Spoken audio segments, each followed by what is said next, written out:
Pode se assentar em nome de Jesus. Ave Maria, cheia de graça, o Senhor é convosco. Bendito é o fruto do vosso ventre, Jesus. Santa Maria, agora, diga para quem está do seu lado, seja bem-vindo essa noite. Deus abençoe você. Sejam bem-vindos. Glória a Deus. Meus queridos, eu faço parte daquela explosão da renovação carismática de 1994. Eu entrei há 28 anos atrás num grupo de oração, numa segunda-feira à noite, e fui legitimamente batizado no Espírito Santo. 2 anos depois eu era o coordenador desse grupo de oração, e eu estou há 28 anos naquele fogo do Espírito Santo. Como pregador, esse ano eu completo 26 anos, eu preguei em todos os continentes do mundo, muitos países, mais de 500 cidades do Brasil. Também sou autor de 7 livros, e eu dedico a minha vida nos últimos anos a fazer 30, 35 pregações por mês, e é por isso que a garganta já não tem mais força, e tem 2 fonos tentando fazer eu não perder a minha voz. Lá em Minas Gerais eu sou fundador de uma comunidade há 21 anos, nós temos 3 casas e uma fazenda. A fazenda trabalha com dependentes químicos do sexo masculino, e as minhas casas fazem trabalho com casais. Alguns dos meus livros é sobre casamento, e eu também trabalho com terapia de casais e auxílio a resgate de famílias. É uma alegria muito grande estar aqui, foi uma luta para a gente conseguir essa data, mas já que ia vir, conseguimos logo as 2 noites. Então hoje sou eu, se você não gostar, se lascou, amanhã eu de novo. Não tem, é o que tem para hoje, é o que tem para hoje. Eu saí de casa às 7h30 da manhã, cheguei aqui às 5h20 da tarde, foi a conta de tomar um café e um banho, e já estamos aqui para trabalhar para a glória de Deus. Amém, queridos? Glória a Deus. Só quero te dar uma informação. E é claro que todo mundo que vem para um cerco de Jericó vem à espera de cura, libertação, milagre, e é isso mesmo que vai acontecer. Só que como eu sei que os meus irmãos pregadores vão trabalhar nessa linha de algum texto bíblico falando disso, eu rezei e pedi permissão para a coordenadora para que eu fosse um pouco além e a gente pudesse tratar desse assunto talvez num outro tipo de nível, para aproveitar minha presença aqui e a gente estudar junto algumas coisas, tá bom? Em nome do Pai, do Filho, do Espírito Santo. Eu quero que você abra para mim o 12º livro da Bíblia. Gênesis, Êxodo, Levítico, Número, Deuteronômio, Josué, Juízes, Ruth, 1 Samuel, 2 Samuel, 1º livro dos Reis, 2º livro dos Reis, capítulo 4. 12º livro da Bíblia, 2º livro dos Reis, capítulo 4. Pergunta para quem está do seu lado, cadê a sua Bíblia?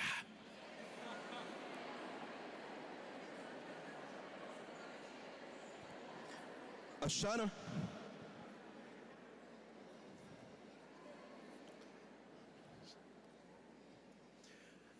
Apenas para constar que uma pessoa pelada e uma pessoa sem Bíblia, a vergonha é idêntica. O 2º livro dos Reis, capítulo 4. Uma mulher, esposa de um homem da irmandade de profetas, suplicou a Eliseu: o meu marido era teu servo e ele morreu. Portanto, nós estamos falando aqui de uma viúva. E tu sabes que ele era um homem muito religioso, ele era da catedral de Apucarana, inclusive. Mas agora o credor veio tomar meus 2 filhos como escravo em pagamento da dívida. Eliseu perguntou: o que eu posso fazer por ti? Como é que eu, padre aqui da catedral, vou resolver o problema lá de sua casa? Como é que eu vou te ajudar? O que é que você tem na sua casa? Ela respondeu: tudo que eu tenho lá em casa é 1 litro de azeite, debaixo da pia, inclusive. Foi a única coisa que sobrou lá em casa. Então o sacerdote Eliseu disse: vai, pede a tuas vizinhas vasilha em abundância, entra depois em tua casa, tranca-te por dentro com teus 2 filhos e começa a colocar azeite nas vasilhas, e à medida que elas encherem, você vai colocando elas de lado e vai dizendo: mais uma, mais uma, mais uma, mais uma, mais uma. A mulher foi, quando se trancou por dentro com seus filhos, eles aproximavam as vasilhas, ela ia colocando azeite e todas ficaram cheias. E ela pediu a um dos filhos: me dá outra vasilha. E ele respondeu: não tem mais vasilha. Segundo os meus conhecimentos, 1 litro fabricou 47 vasilhas de azeite. Bate no seu peito e diz: está rolando aqui uma unção de multiplicação. Se você abrisse a boca seria ótimo, já que Bíblia você não trouxe.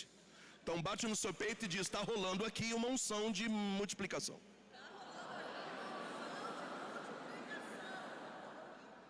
Então o azeite parou de correr. Ela foi contar ao profeta, ele disse: vai, vende o azeite, paga a tua dívida, e tu e teus filhos viverão tranquilos com tudo que sobrar. Palavra do Senhor. Nem precisava eu pregar, está tudo claro. Vamos aplaudir a palavra do Senhor.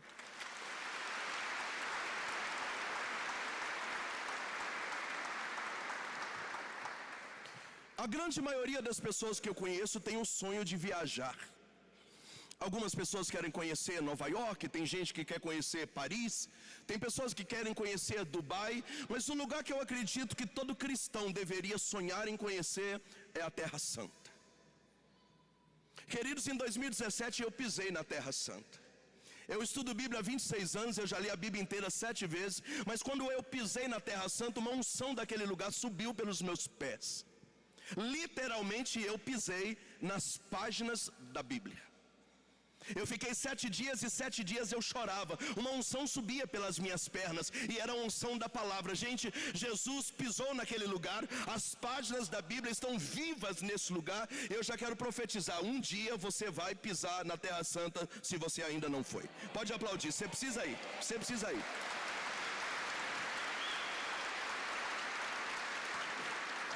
Nós estamos em Seco de Jericó. Profetiza para quem está do seu lado: você vai na Terra Santa em nome de Jesus.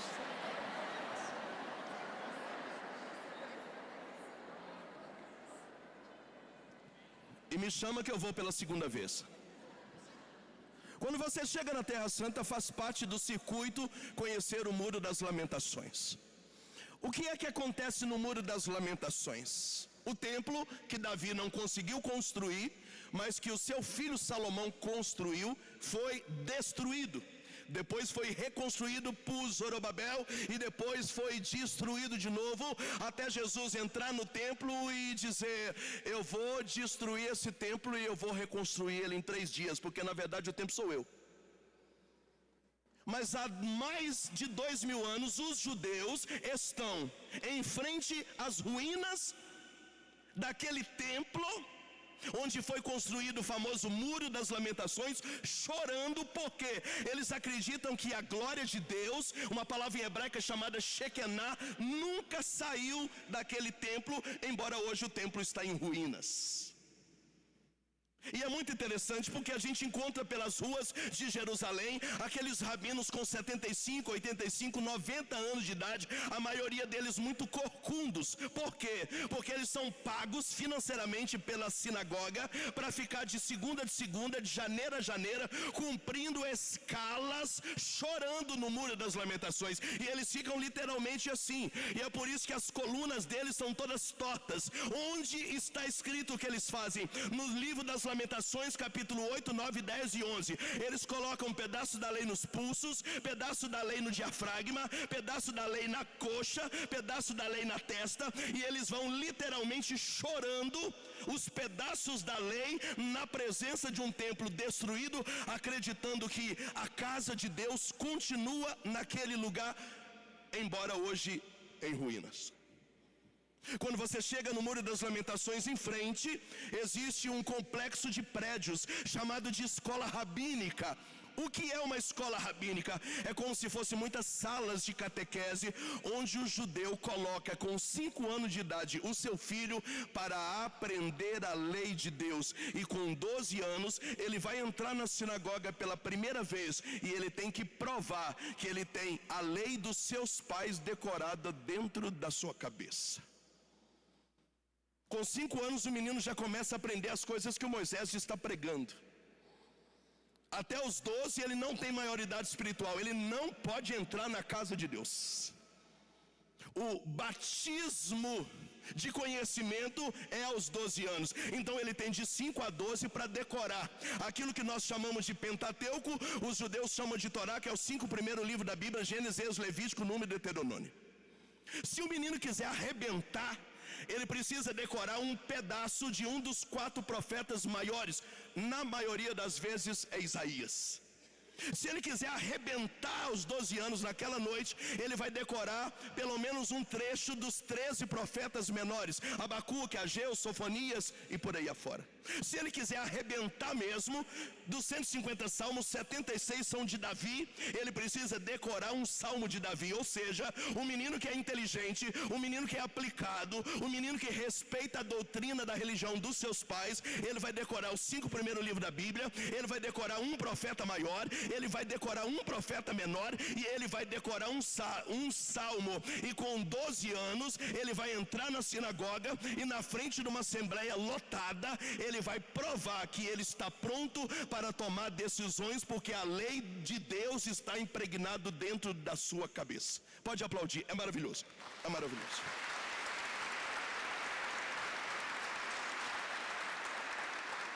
É claro que a maioridade para tirar carteira, para votar, para fazer faculdade, está na casa dos 17, 18, 21 anos.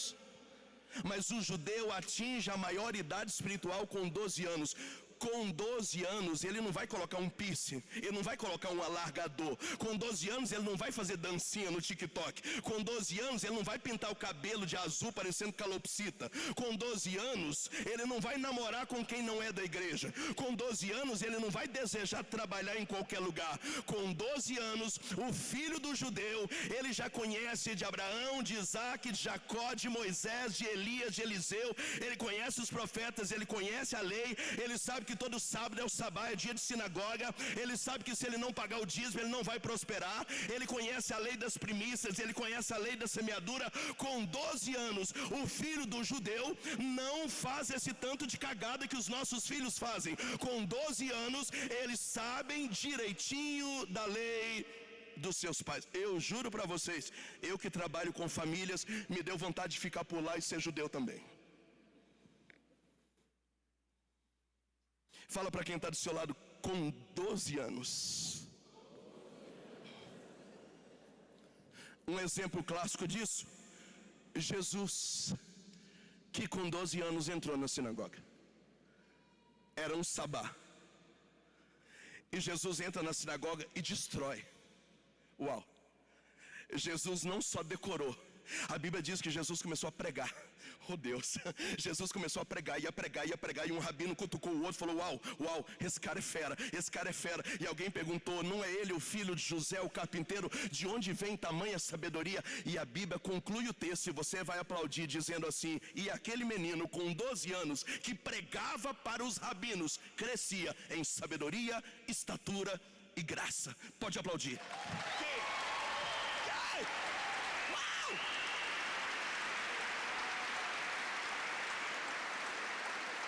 Diga para quem está do seu lado: com 12 anos Jesus destruiu na sinagoga.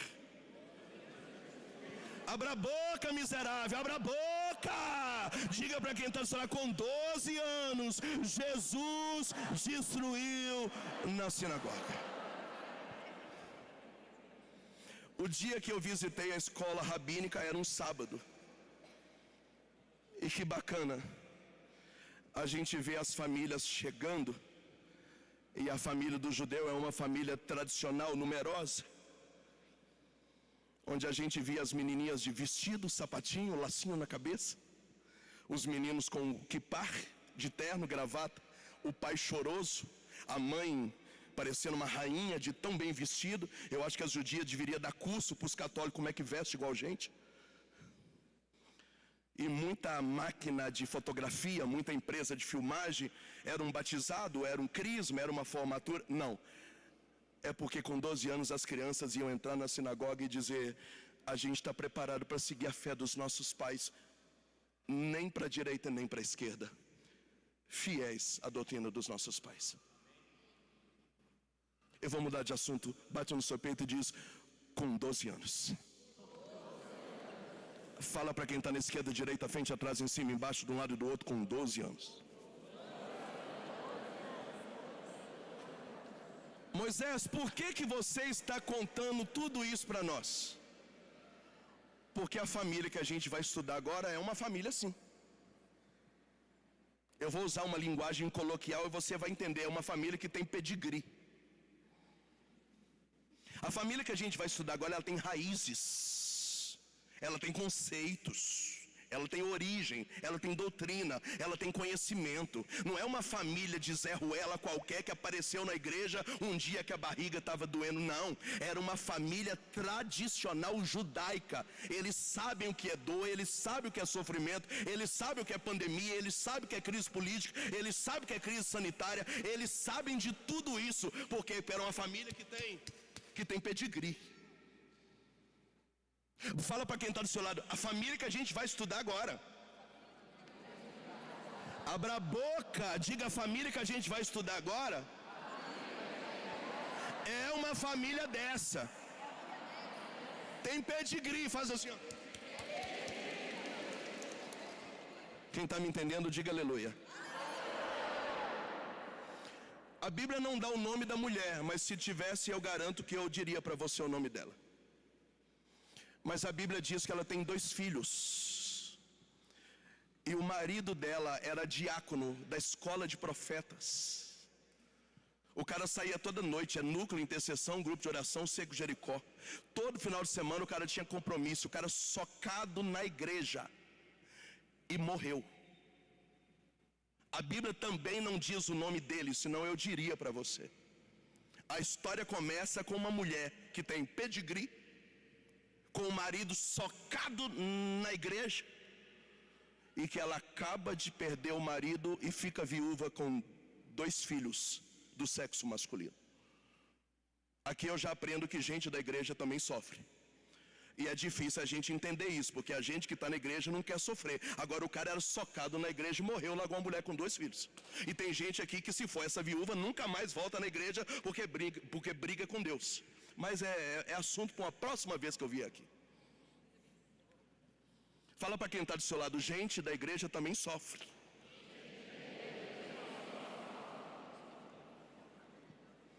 Só que aqui nós estamos com um problemaço. Me pergunta qual é? O judeu é extremamente machista. E na família tradicional a mulher não trabalha fora. O homem é o provedor. É por isso que a maioria das mulheres na Bíblia que ficam viúvas, elas começam a sofrer. E é por isso que Jesus começa pregando para os judeus que o maior amor era proteger os órfãos e as viúvas. Obrigado, moço. Pelo menos você respondeu, porque ninguém respondeu. Então, eu vou pregar só para vocês duas. Então eu vou repetir, tá? Jesus começa a pregar para os judeus e diz que precisava amparar os órfãos e as... Obrigado. Depois eu faço um pix para vocês duas.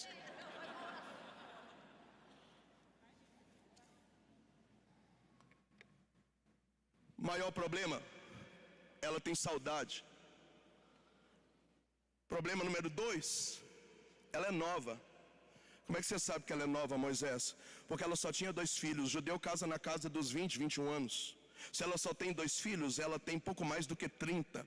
Porque o judeu não tem menos do que 6, 7 filhos. Significa que ela ficou viúva muito cedo. Problema número 3, assim como o povo da igreja fica viúva e com uns 6 meses está arrumando alguém, a judia que fica viúva não arruma outro homem, ela fica sozinha para sempre. Eu estou falando de uma mulher que não trabalha fora, de uma mulher que está com a dor da viuvez, de uma mulher que sente saudade do marido, de uma mulher que ainda é nova e bonita, mas o principal problema dela nessa noite é como é que ela vai se bancar. E a Bíblia diz que é tanta dívida, mas tanta dívida, mas tanta dívida, porque o provedor da casa morreu, que a proposta dos credores é levar os 2 filhos como escravo em pagamento da dívida. Fala para quem está do seu lado, essa mulher está com um pipinaço para resolver. Fala com quem está do seu lado, essa mulher está com um pipinaço para resolver.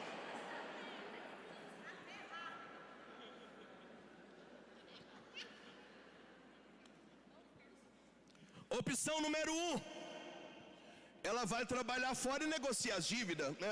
Não rola. Nesse sistema aqui, não rola. Opção número 2, ela vai procurar o gerente do banco, contar a história e pegar um empréstimo. Também não rola. Opção número 3, ela suicida, que a moda agora é essa. Hoje no Brasil, a cada 47 minutos alguém suicida. Quando eu terminar essa pregação, alguém suicidou no Brasil. Então ela suicida, e é muito mais fácil suicidar do que resolver os problemas. Por isso que na verdade quem suicida é um covarde. Opção número 4, ela mata os filhos e suicida, porque agora é moda também, você põe um fogo na casa e mata todo mundo. Mas ela tem uma opção número 5, me dá um sorriso e pergunta qual é. A Bíblia não dá detalhes, mas eu olhando para a Bíblia, eu acredito que ela tomou um banho, fez o jantar e falou com os filhos: vocês lembram de tudo que papai ensinou aqui em casa? Nós vamos orar essa noite, porque amanhã eu tenho uma reunião lá na Catedral de Apucarana com o sacerdote. Amanhã eu vou pregar no cemitério da cidade, para ver se algum morto ressuscita. Pergunta para quem está do seu lado, você entendeu ou você não entendeu?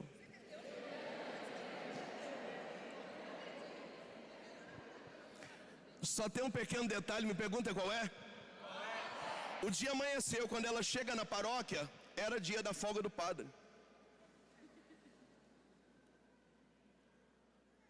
Toda secretária de paróquia é meio diferente. A secretária falou: Padre Eliseu hoje não atende.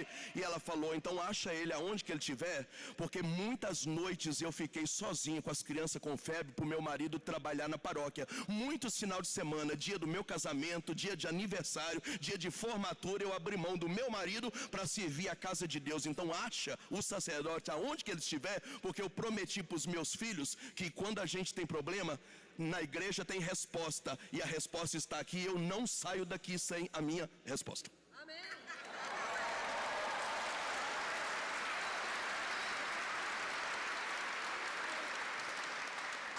A Bíblia diz que rapidinho Eliseu saiu da folga e apareceu dizendo: o que eu posso fazer por você, mulher?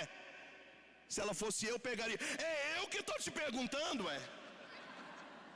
porque na verdade o meu marido trabalhava para você, e eu prometi aos meus filhos que se eu viesse aqui, a resposta estaria aqui. Então é eu que te pergunto: tu não é ungido pelo Espírito? Você não tem o sacerdócio segundo a ordem de Melquisedeque? Você não é da tribo de Levi? Então eu quero que você me responda, porque o meu marido ensinou pra gente que as respostas que as pessoas do Paraná precisam, elas não estão na praça, não estão na reencarnação, elas não estão na internet, elas não estão no autoajuda. As respostas que a sua casa precisa estão aqui na casa de Deus. Elas estão aqui na casa de Deus.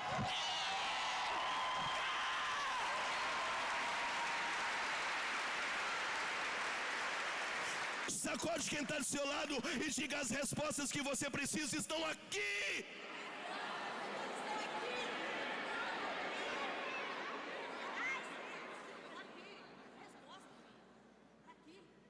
E como que é difícil a gente entender isso? No Antigo Testamento, Salmo 118, a pedra que os pedreiros rejeitaram se transformou na pedra angular, no qual todo edifício é fundado. Onde que a resposta está? É aqui. No Novo Testamento, a primeira carta de São Pedro, capítulo 1, versículo 3, e é a única vez que a Bíblia replica o mesmo texto: a pedra que os pedreiros rejeitaram se transformou na pedra angular, no qual todo edifício é fundado. Onde estão as respostas que você precisa? Está aqui. Não há resposta fora da casa de Deus. Fora da casa de Deus seu casamento vai acabar. Fora da casa de Deus você não tem autoridade para criar os seus filhos. Fora da casa de Deus você não vai prosperar, porque na casa de Deus tem providência, na casa de Deus tem provisão, na casa de Deus tem alegria, na casa de Deus tem mãe, na casa de Deus tem palavra, na casa de Deus tem espírito, na casa de Deus tem anjo, na casa de Deus tem doutrina, na casa de Deus tem suporte, na casa de Deus tem julgamento, na casa de Deus tem justiça. Tudo que a sua família precisa está na casa de Deus. Pode aplaudir, pode aplaudir.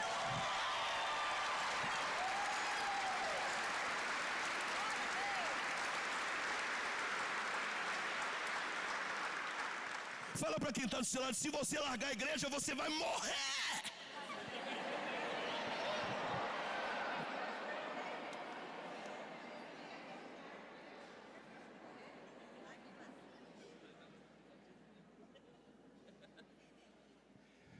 Eu estou dizendo que dentro da casa de Deus tudo é perfeito? Não, eu estou dizendo que as respostas estão aqui.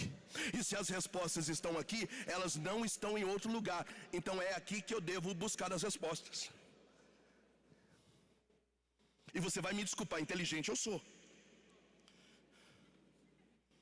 E se eu soubesse que existe resposta fora da casa de Deus, eu seria o primeiro a abandonar a casa de Deus, porque caminhar na igreja é barra. Todo dia você tem vontade de matar alguém. Eu estou há 28 anos na cozinha da igreja. Eu já preguei em todos os cenáculos, todos os ralé, todas as missas de cura do mundo. Tem música católica que eu nem escuto mais, porque eu sei o podre da vida de quem canta. Então, para não pecar, eu prefiro não escutar. Mas por que eu estou na igreja? As respostas que o meu casamento precisa, que as minhas filhas precisam, que o meu ministério precisa, estão aqui. Eu não entrei na igreja por causa de ser humano. Eu entrei na igreja que a resposta que eu preciso...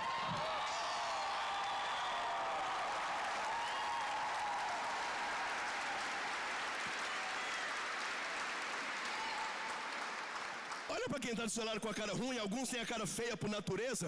Olha para quem está do seu lado e fala: se você se afastar da igreja, você vai morrer.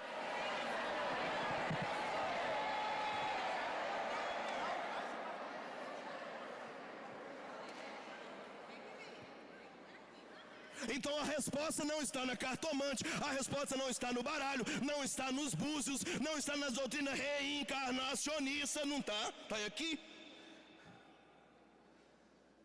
A resposta não está na internet, ela está aqui, porque o Papa Francisco diz que a igreja católica, ela é presencial, ela não é virtual. A resposta que você precisa não está dentro de você. Esse discurso motivacional que está entrando dentro da igreja católica, isso é uma heresia. Paulo, que era muito mais inteligente que eu, estudou na faculdade de Gamaliel, que é como se fosse Harvard nos Estados Unidos, falava 4 idiomas, hebraico, aramaico, grego e latim. Ele escreve aos Romanos capítulo 7, dizendo: eu sou inteligente, eu poderia me prevaler de oratória, mas eu, Paulo, eu não consigo fazer o bem que eu quero e acabo fazendo o mal que eu não queria fazer, porque em mim o bem não habita. O que é que Paulo, inteligente, está dizendo? As respostas não estão em mim, elas estão na casa de Deus. Eu, na verdade, só tento fazer o certo e faço errado, e eu não quero fazer o errado, e eu não consigo fazer o certo, porque o pecado original deixou em nós uma natureza decaída chamada concupiscência. Então você não tem as respostas que você precisa. Se tivesse, eu era o primeiro a sair da igreja. Fala para quem está do seu lado: acorda, filho.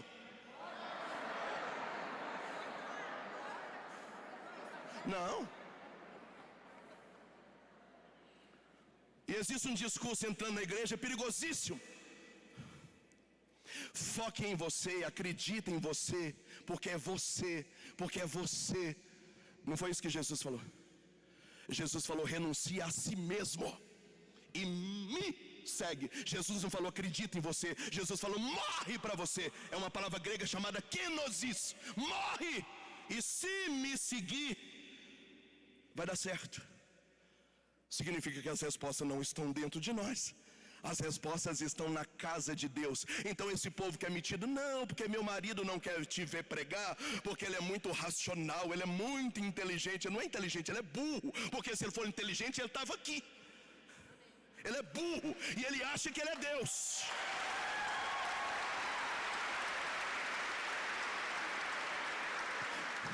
Por que a pessoa abandona o grupo de oração? Porque ela é burra.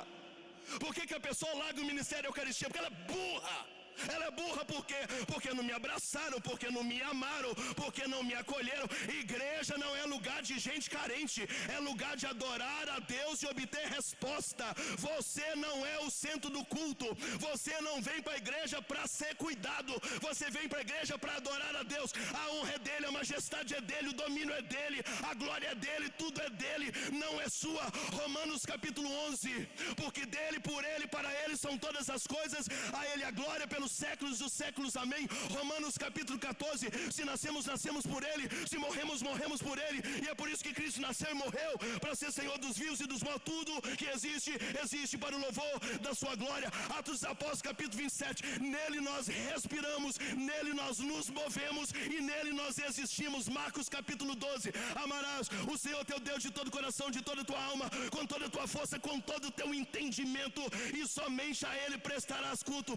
As respostas da sua casa estão na casa de Deus. Pode...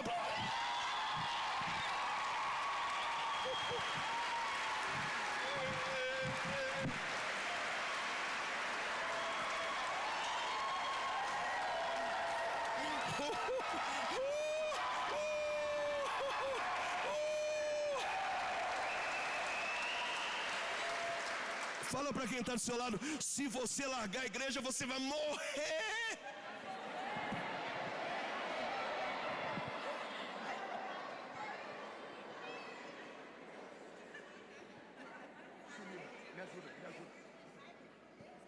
Alguém está me ouvindo? É isso. Alguém está me ouvindo? Então olha para mim, a unção está comigo, olha para mim.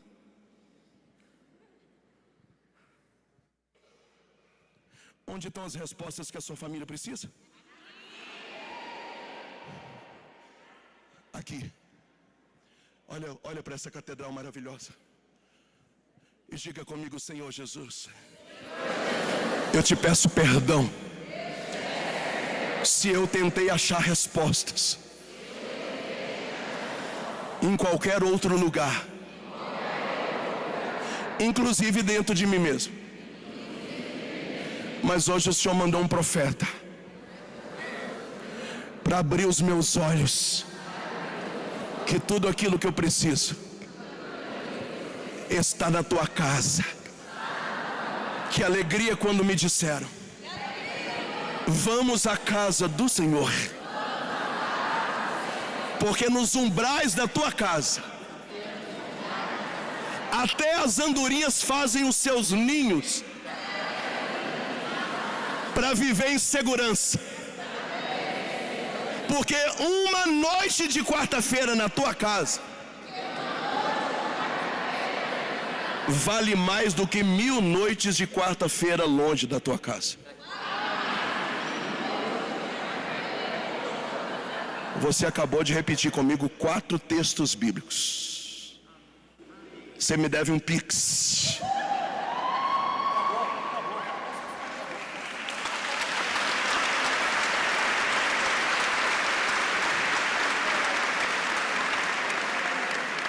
Eu vou mudar de assunto.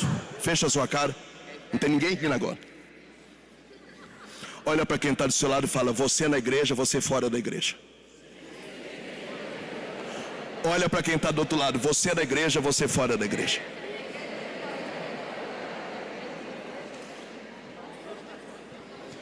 Agora você entendeu o que aconteceu na pandemia. Eu preguei em lugares do Brasil que as igrejas ficaram 7 meses fechadas. Na minha diocese ficou 5. O lugar que eu preguei que ficou menos fechado foram 3 meses. Mas bastou 3, 5 ou 7 para a humanidade ficar de ponta cabeça. Depressão, síndrome do pânico, suicídio, ansiedade, violência doméstica, prostituição infantil, pedofilia, aborto. A humanidade da pandemia para cá virou um lixo. Por quê? Porque com a casa de Deus fechada, a humanidade entrou em colapso. Quem falou isso? Eu não. Santo Tomás de Aquino, doutor Angélico, o maior teólogo da Igreja Católica, ele diz que a Igreja Católica é o depositário da verdade, ou seja, tudo aquilo que você precisa está contido na verdade da Igreja. A Igreja fechada por 3 meses, 4 meses, 5, 6 ou 7, a humanidade entrou em colapso. Por quê? Porque a Igreja é o equilíbrio do universo. Uau, uau, uau, uau, uau, uau. Uau, uau. Não, você não entendeu. Você não entendeu. Será que tem uma igreja de crente do outro lado da rua? Eu vou lá. Você não entendeu. Eu vou falar de novo. Eu vou falar de novo. A igreja fechada 3 meses, 4, 5, 6 ou 7, a humanidade colapsou. Olha eu falando bonito, entrou em colapso. Por quê? Porque a Igreja Católica Apostólica Romana, ela é o equilíbrio do universo. Enquanto tiver uma igreja aberta e uma missa sendo celebrada e um grupo de oração funcionando, o demônio não pode tomar conta da humanidade por inteiro.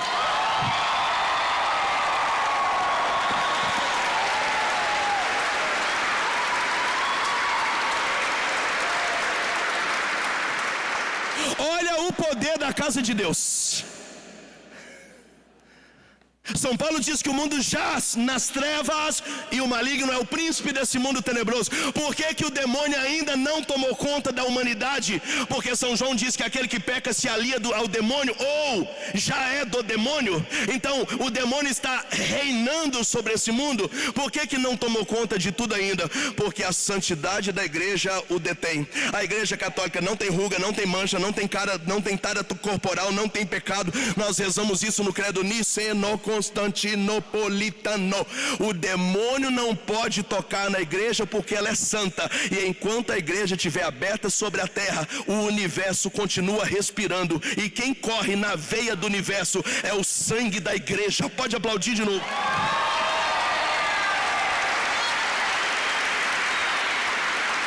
Então, qual é a maior armadilha do diabo nessa noite? Tirar você da igreja, porque você fora da igreja, você é um fracassado. Chupa essa manga aí, besta. Fala para quem está do seu lado, você fora da igreja é um Zé Ninguém.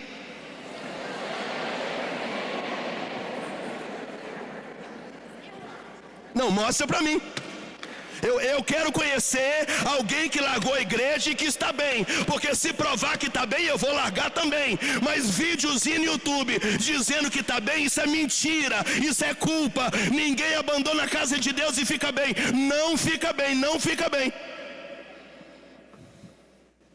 Está me ouvindo? Não está me ouvindo. Está me ouvindo? Fala para quem está assim, se você abandonar a igreja, você vai morrer.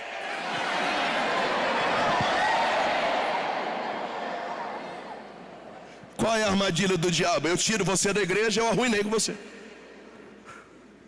Você fora da igreja não sabe lidar com dinheiro. Acabou com sua casa. Você fora da igreja não tem autoridade espiritual para educar os filhos.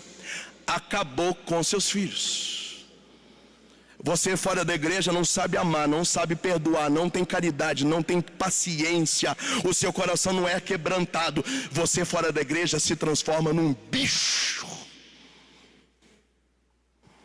Você fora da igreja não tem palavra. Se não tem palavra, não tem sabedoria. Se não tem sabedoria, só vai fazer cagada na vida.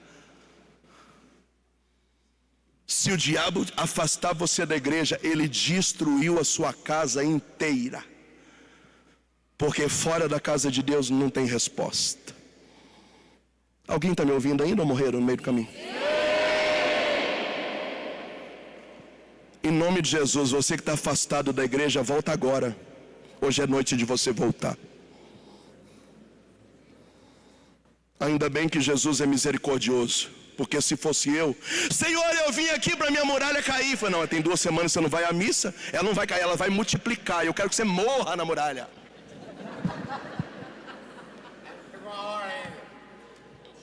Senhor, eu quero uma vitória, eu quero uma vitória, eu quero uma vitória. E o Senhor vai dizer, você cantava no grupo de oração, você era servo do grupo de oração, você foi intercessor do grupo de oração e você abandonou, por quê? Por causa de mimimi. Então você quer vitória? Volta para a casa de Deus que eu te dou a vitória. Ordinário, covarde. Você é covarde. Porque quem abandonou a casa de Deus por causa do ser humano é um covarde.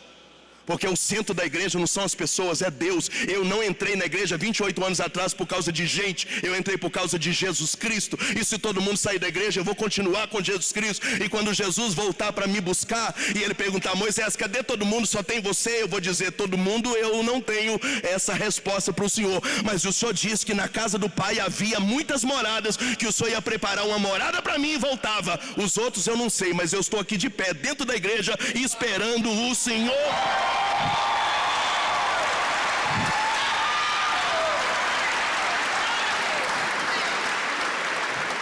Hoje é noite de você voltar para o grupo de oração. Hoje é noite de você voltar para a sua pastoral. Hoje é noite de você voltar para o ministério Eucaristia. Hoje é noite de parar de mimimi, de mimimi, de mimimi.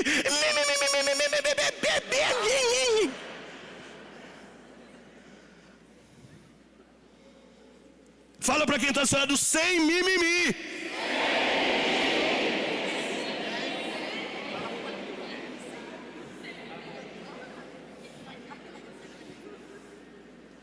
Eu já vivi os extremos.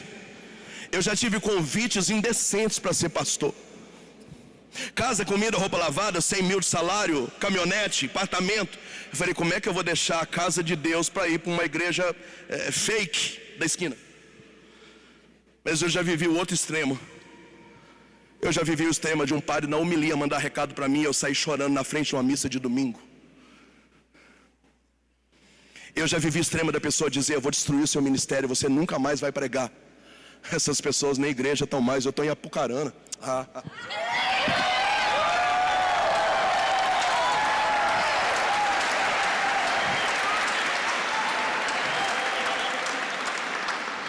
Bata no seu peito e diz: eu estou entendendo, Moisés. Aconteça o que acontecer, eu não vou abandonar a igreja de Cristo. Bate no seu peito e diz: Moisés, eu estou entendendo tudo. Aconteça o que acontecer, eu não vou abandonar a igreja de Cristo. Eu estou dizendo que dentro da igreja é garantia de sucesso total. É sucesso total. Você tem problema com o filho? Vem caminhar com a gente. Não estou falando que seus problemas você resolver, mas enquanto a gente está junto, Deus vai dando direção.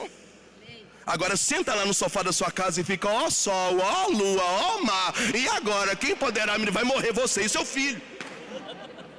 Como é que o ser humano não entende isso? Você tem problema de casamento? Vem caminhar conosco. Nós vamos na sua casa, esse negócio de briga, marido, mulher, ninguém mete a colher. A gente mexe a colher assim. A gente vai na sua casa, lava a cara desse miserável do seu marido e fala: vira homem ordinário. E enquanto você estiver conosco, a gente vai caindo, levantando, chorando, caindo, levantando. Mas o dia que você quiser sofrer sem nós, você se lascou. Você tem problema financeiro? Vem sofrer com a gente. Talvez dinheiro para te prestar a gente não tem, mas a gente está junto nessa. Mas se a gente tiver, a gente empresta também. A gente dá carona, a gente arruma um serviço provisório, pelo menos para você sustentar esse primeiro mês sua família, até você ver o que vai fazer. Mas se você ficar na sua casa dizendo: ó terra, ó sol, ó lua, você vai suicidar por causa de grana. Como que as pessoas não entendem isso? Pergunta para quem está dizendo: você está entendendo ou morreu?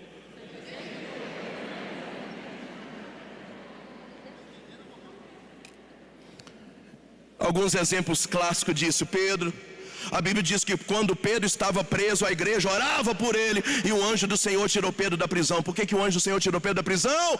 Porque a igreja orava com ele. Ou seja, Pedro só é Pedro porque está junto. Agora põe Pedro sozinho, é só cagada.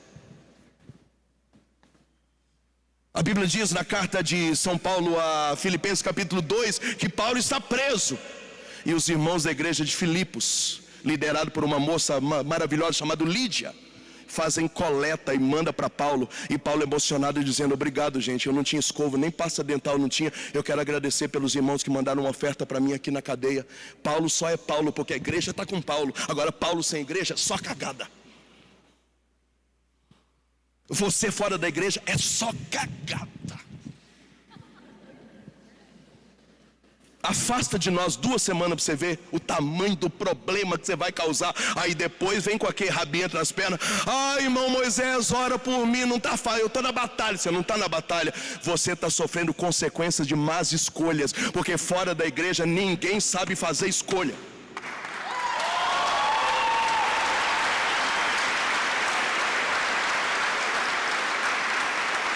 Você está me entendendo? Fala para quem está do seu lado, é sobre isso aí. É sobre isso aí. Eu vou ter que ir lá atrás para ver se vocês repetem alguma coisa. Vocês pagaram mais caro para ficar de boca fechada aí atrás, parecendo boneco de Olinda? Porque se precisar eu vou aí. Inclusive vou pegar alguns celulares de alguns homens com senha para dar uma olhada ao vivo aqui.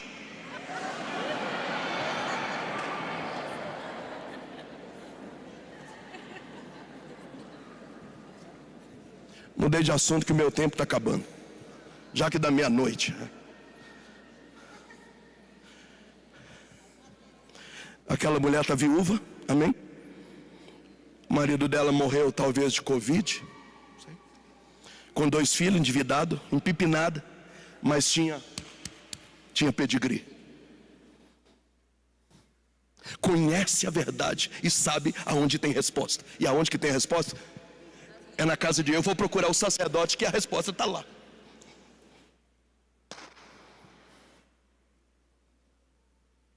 Ela não pegou o celular e falou: oi gente, migas.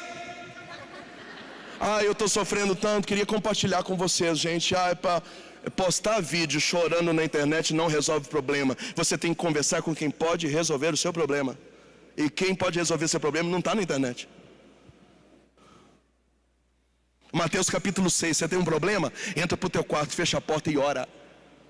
A Bíblia não mandou você gravar vídeo, mandar WhatsApp para os outros, mimizente. Porque só Deus sabe o que eu estou passando, então está tudo tranquilo. Se Ele sabe, Deus te abençoe, some para lá, ué. Não é sem mimimi, é porque ninguém me ama, me quer. Não, gente, isso não entra na minha cabeça.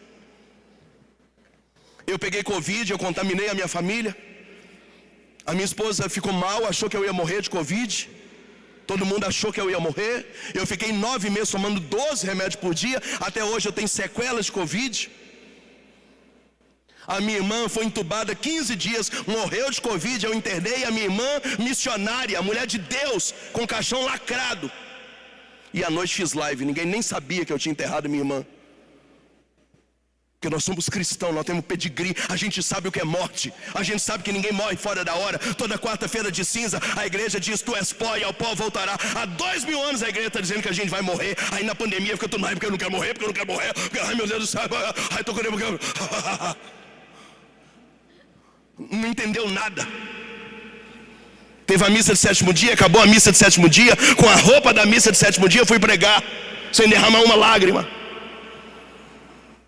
A minha comunidade custa R$80 mil por mês, 4 meses sem pregar, como é que sobrevive? Esse mês faltou 30, mês que vem faltou 40, no outro faltou 35. Oramos, qual que é a direção que Deus deu? Procurar gerente do banco, pegamos empréstimo bancário para pagar juro. E vida que segue. Em 5 anos perdi 2 missionários com câncer. Eu já tenho 3 missionários enterrados com essa cruz no céu. Mas a gente tem pedigree. Tem pedigree.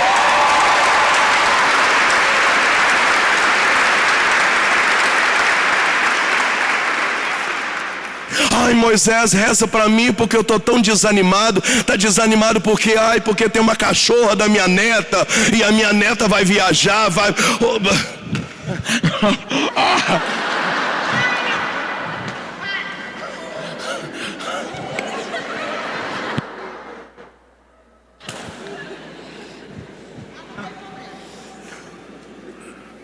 Aí eu pergunto: quem é que vai pregar para mim? Quem que vai falar não desista, aguenta firme?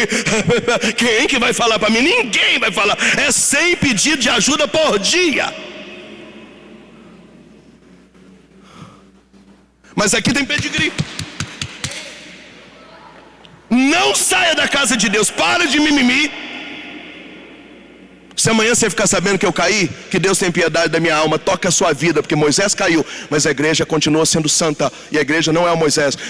Moisés é só filho da igreja, mas pecado do filho não envergonha a santidade da mãe.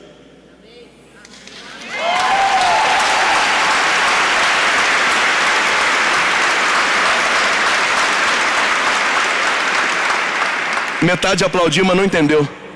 Aliás, quem fica o dia inteiro com o celular na mão já não consegue entender mais nada, já emburreceu.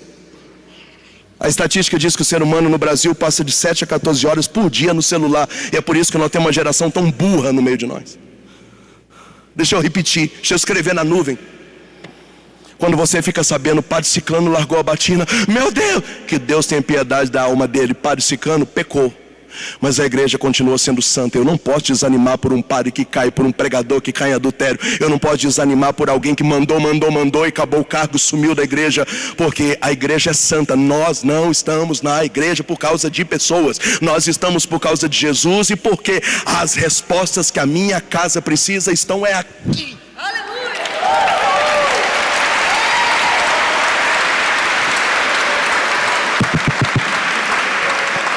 O que é que vai acontecer com quem escandaliza? Lucas 17.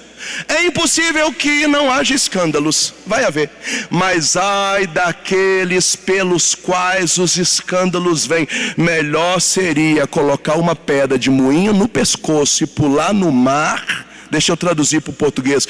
É melhor suicidar afogado do que escandalizar alguém.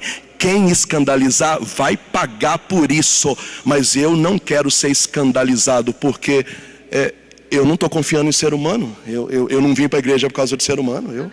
Se amanhã nenhum de vocês caminhar na igreja, eu quero que dane-se vocês. Eu estou aqui, daqui eu não saio, daqui ninguém. Mentira.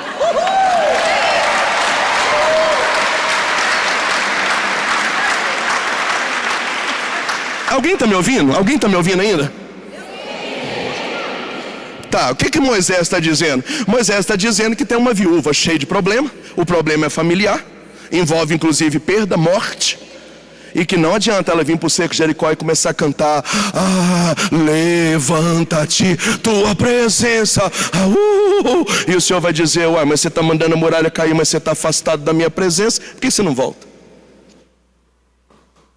Eu estou dizendo, se você está fora da igreja, não tem vitória para você essa noite, não. A vitória é você voltar para a casa de Deus sem mimimi, sem mimimi. Volta. E se voltar e perseverar, porque Deus é tão maravilhoso, que Ele vai esperar, segurando a sua vitória, para ver se é fogo de palha ou se é aliança. Porque Ele é bobo de te dar vitória e amanhã perder você de novo. Chupa. Fala para quem está do seu lado: chupa essa manga, filho, chupa.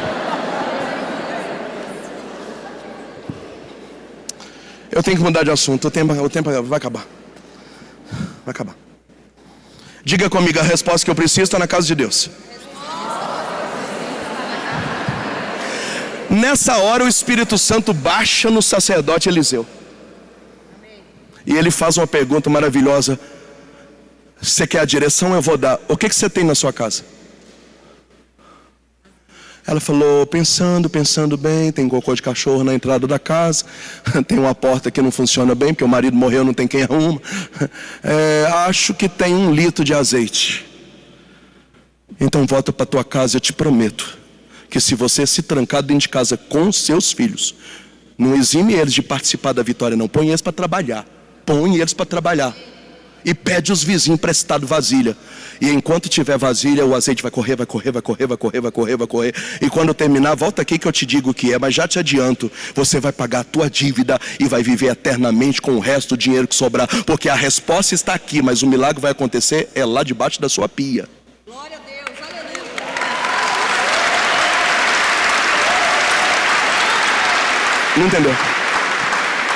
Não entendeu? Lucas Lima não entendeu. Você entendeu, Lucas Lima? Diga comigo, a resposta está na igreja. Mas a matéria-prima do milagre está dentro da minha casa. Diga comigo, a resposta está na casa de Deus. Mas a matéria-prima do milagre está dentro da minha casa. Então quando a gente vem para a igreja dizendo eu quero cura, eu quero milagre, ele dá a direção. Mas o fenômeno acontece quando você descobre aonde está o litro de azeite e começa a trabalhar com ele.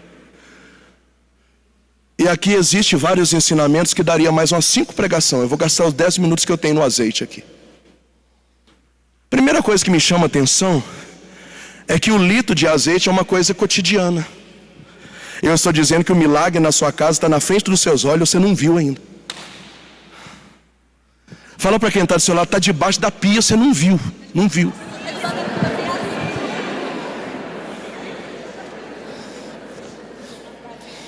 O que é que me chama a atenção aqui?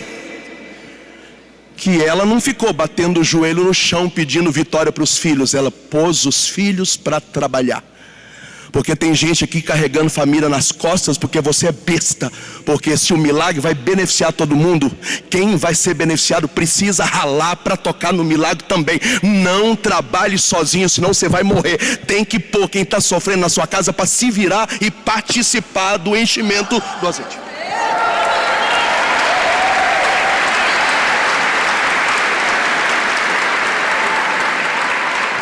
Está entendendo? Bonitão aí da barba? Eu sei mesmo. Você? Tá entendendo? Fala o seguinte, tá? Ai, Moisés, eu queria que você falasse com meu marido. Ele não pode saber que... Não, se eu falar, eu vou dizer, a sua esposa me procurou. Eu só não bato na tua cara porque eu acabei de conhecer, mas é isso que você merece. E ela me falou que você é um adúltero. E eu já disse para ela para pôr você no sofá, porque ela não é prostituta. E ela não vai ficar tendo um homem vagabundo igual você, riliando ela na cama.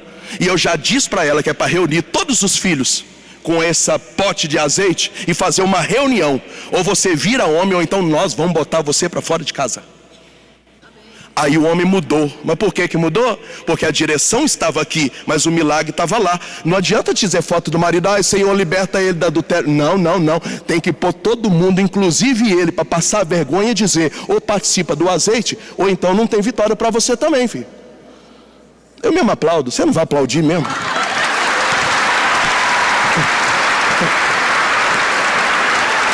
Não. Nem a coordenadora não aplaudiu sem eu pedir. Ninguém aplaudiu. Nós, pregador, gosta de palma, né? Não é só para ver se você está entendendo alguma coisa. Não estou caçando palma, não. Quero saber se você está entendendo.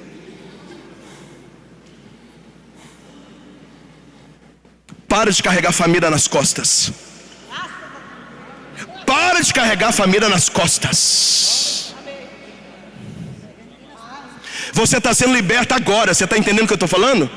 Você que está com hérnia de disco, de papagaio, você que tem dor de cabeça, enxaqueca, pesadelo, por quê? Porque é um bando de parasita montado nas suas costas, e o Senhor está dizendo, tira das costas, põe no meu altar. E se todo mundo não trabalhar no azeite, não tem vitória coletiva. Para de ficar morrendo para dar vida boa, porque não está nem aí.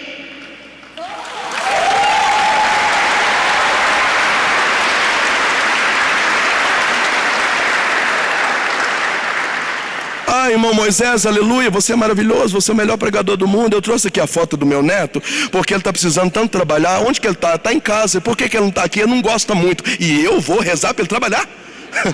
Eu quero que ele morra. Não. Vou rezar para trabalhar nada.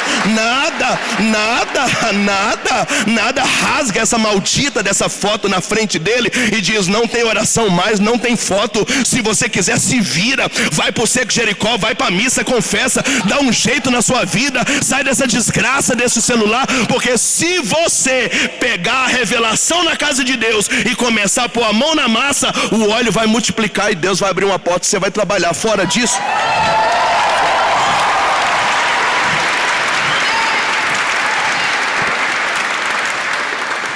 quem me ouve, diga aleluia. Acabou o tempo aqui. Acabou não, fala mais de quem. Mas aqui tem uma outra coisa que me chama a atenção. Me pergunta qual é?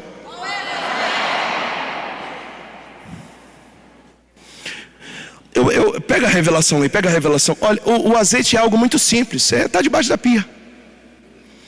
Às vezes o azeite que está faltando é você sentar na mesa das refeições e vocês começarem a mudar o hábito, parar de comer com televisão ligada, com celular ligado, mandar os seus filhos menores de idade, porque enquanto é menor de idade tem obrigação de te obedecer, porque é você que paga as contas, e vai dizer, sem celular na mesa, sem fone na mesa, nós vamos rezar para comer e vamos comer agora em família. É o azeite multiplicando, as coisas começam a acontecer. Nossa, Moisés, depois que começamos a comer em família, tudo mudou. Pronto, veio para cá, pegou a revelação, voltou para casa, o azeite rolou lá. O que era o azeite? Era só sentar na mesa para comer. Ai, Moisés, reza pela libertação do meu casamento. O que está acontecendo? É porque nós não temos diálogo. Pega a revelação, volta para tua casa, senta e fala, sem celular, desliga aí. Desliga. Fecha sua porta e fala, agora nós vamos conversar, porque namorar você gosta, agora é conversar. Não está certo aqui, não está certo aqui, não está certo aqui. Os meninos estão largados, os meninos estão reclamando. Você só fica socando casa de gente, escutando essas músicas de corno, chamando cunhado, genro, nora para tomar cachaça todo final de semana. Nossa casa está uma favela, então nós vamos pôr ordem no barraco. Moisés, depois que a gente conversou, tudo mudou. Veio para a casa de Deus, pegou a revelação, voltou para casa, pegou o azeite. O azeite era só uma conversa com porta fechada. Era só isso.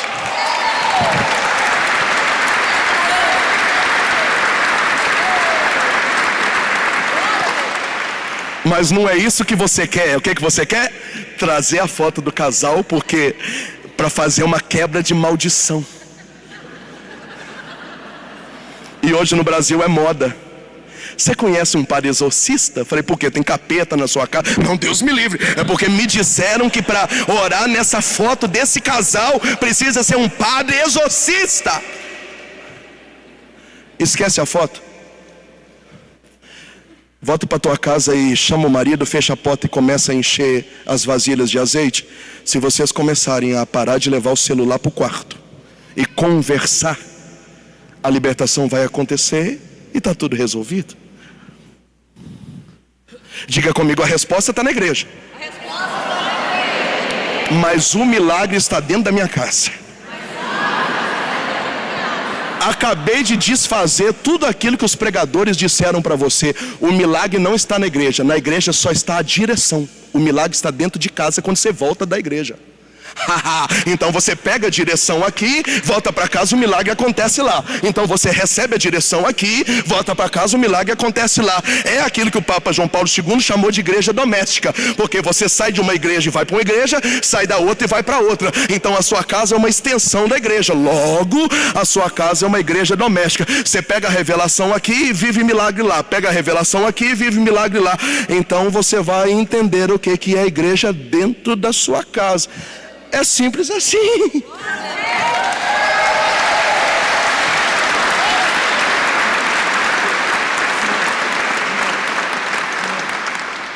Nós vamos orar e nós teremos o Santíssimo.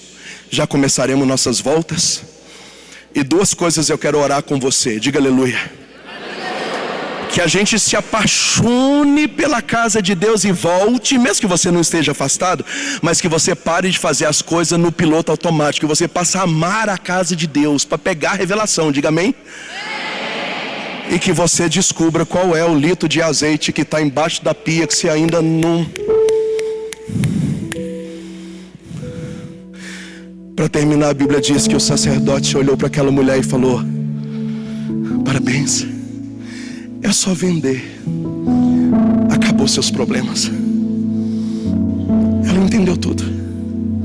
Mas por que ela entendeu tudo? É uma família que tem origem. Pode aplaudir.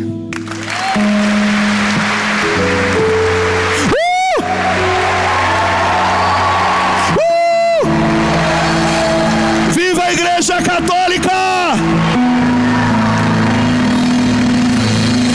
Vamos ficar de pé, dá um abraço em quem está na sua esquerda, na sua direita e fala: bora filho, vamos filho.